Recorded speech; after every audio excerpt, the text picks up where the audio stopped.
if the Jags game was shown online in that Toy Story broadcast version, it was fantastic. Honestly, it was better than I thought it would be. The Jaguars escaped Andy's room with a win, but it was far from a perfect day. Final score was actually a little bit misleading for just how close this game was. The Jaguars offense still very much like the toys when Andy comes into the room, just kind of lifeless and laying there. Outside of a few big plays along the way, there was nothing to write home about. The same struggles in short yardage and on third down are still there. It looked better this week than they had the last 2 weeks, but that's a pretty low bar that they were trying to beat. The reality is that the offensive line is holding the offense back. Shakeups are on the way, though. First one came this week with Tyler Shatley taking over at left guard for Ben Bartch. Now, Cam Robinson's suspension officially over. He can be back at practice with the team this week. He will be starting a game for the Jaguars soon, but I'd be surprised if he's in the lineup next week against the Bills. That's just kind of quick. When he is back, he'll take over that left tackle spot. Walker Little will move inside to guard. Does that massively improve the Jags' offensive line play?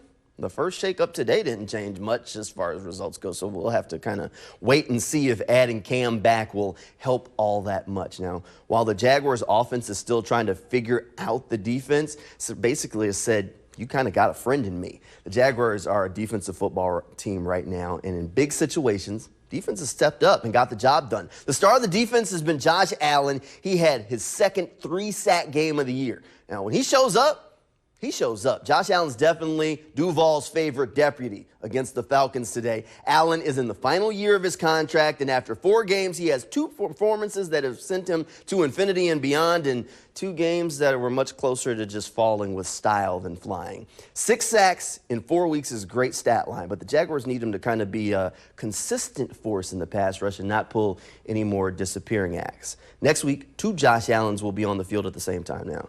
I've said this before, and I'll say it again. The first rule of quantum physics is only one Josh Allen can be good on a football field at a time.